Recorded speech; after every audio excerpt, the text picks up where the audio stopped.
മനസ്സിലായില്ലേ? അപ്പം ഇങ്ങനെ തോറ്റു തുന്നാൻ പാടിയിട്ട് വന്നപ്പം അച്ഛൻ ചോദിച്ചു, ചേട്ടാ നിന്നെയൊക്കെ എന്തിനും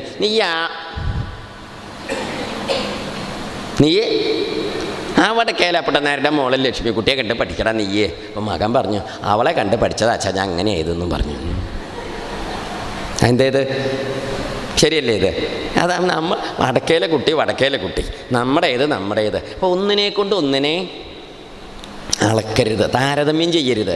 ഓരോന്നിൻ്റെ മിടുക്കുണ്ട്, കുറച്ചിലും ഉണ്ടാവും, അത് അതിൻ്റെ പോരായ ഉണ്ടാവും. പക്ഷെ ഓരോന്നിൻ്റെ മിടുക്കുണ്ട്. നന്നായിട്ട് പാട്ട് പാടാൻ നിശ്ചയുള്ള കുട്ടി ഉണ്ടാവും, മിടുക്കല്ലേ. അതിന് ചിലപ്പോൾ സ്കൂളിൽ വലിയ പഠിപ്പിലും വലിയ പഠിപ്പിലും വലിയ മാർക്കൊന്നും ഉണ്ടാവില്ല. പാട്ടിൽ മഹാകേമനാ.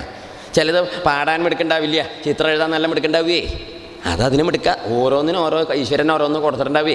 അതെന്താണെന്ന് മനസ്സിലാക്കിയിട്ട് അതിനനുസരിച്ച് അതിനെ വളർത്തി നേരെയാക്കി യോഗ്യനാക്കി വന്നാൽ അത് പേരെടുത്ത് വലിയ ആളാവുകയെ. അല്ലാതെ നമ്മുടെ മാതിരി ചൊറിഞ്ഞു കുത്തി നമ്മുടെ മാതിരി തന്നെ ആവണം എന്ന് വിചാരിച്ചാൽ നേരിയാവുമോ?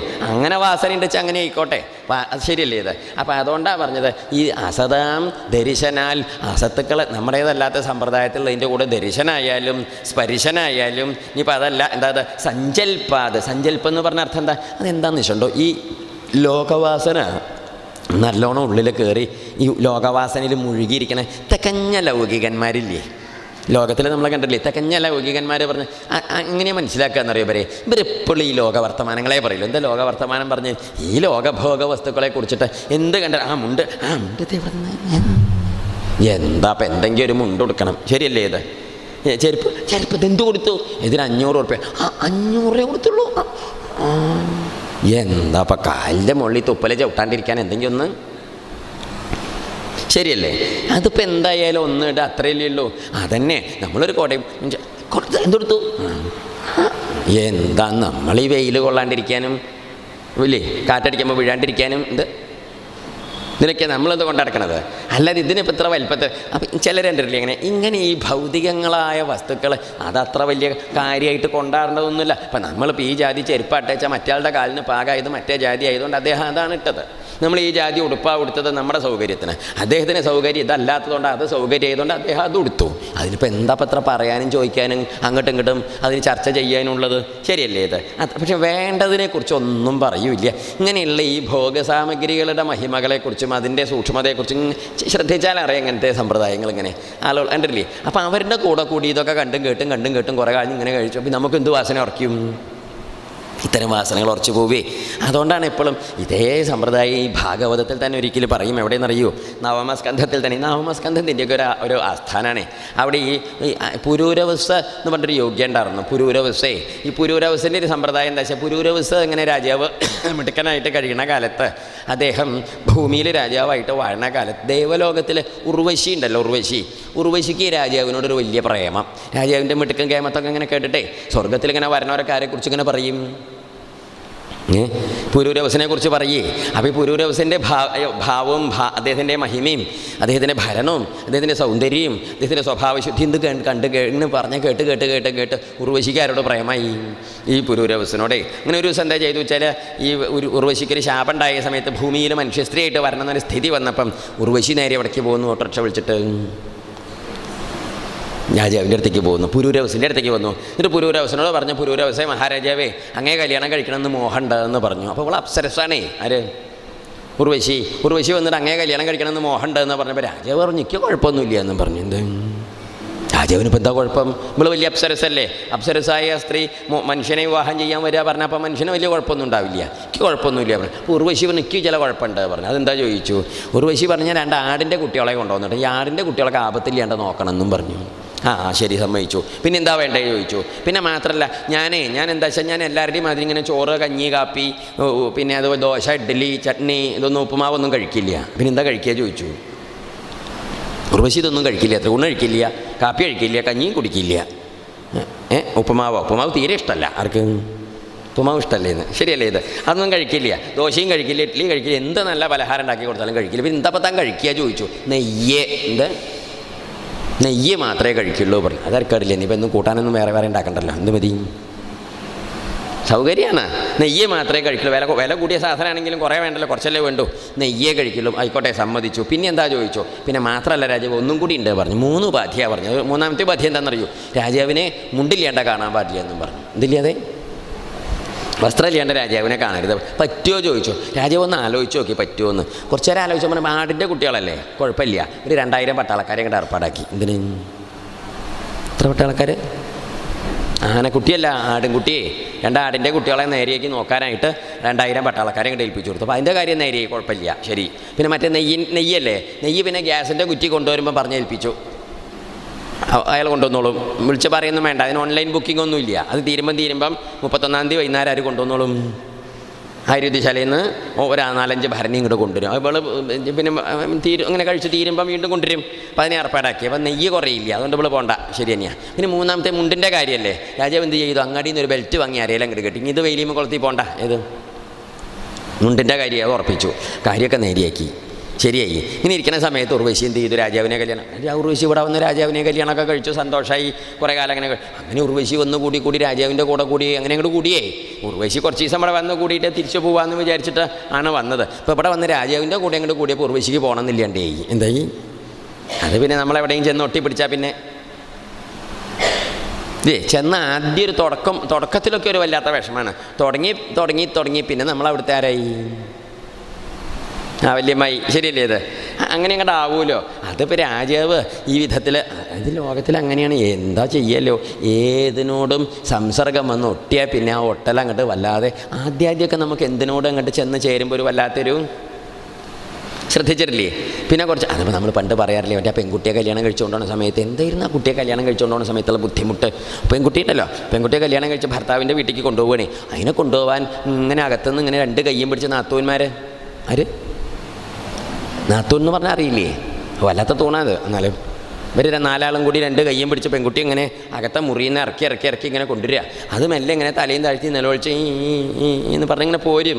ഏതാണ്ട് പൂമുഖത്തേക്ക് ഇങ്ങോട്ട് എത്തി പൂമുഖത്തിൻ്റെ പടി ഇങ്ങോട്ട് കിഴപ്പെട്ട് ഇറക്കുമ്പോഴേക്ക് ഇത് വെടി കൊണ്ട പന്നി പോണ മാതിരി അമ്മേന്നും പറഞ്ഞൊരു പോക്കുണ്ട് അവിടേക്ക് അകത്തേക്ക്. എന്നിട്ട് അവിടെ ചെല്ലുക, അമ്മയെ കെട്ടി പിടിക്കുക, നിലവിളിക്കുക, ഉരുണ്ട് മറിയുക, വീഴുക.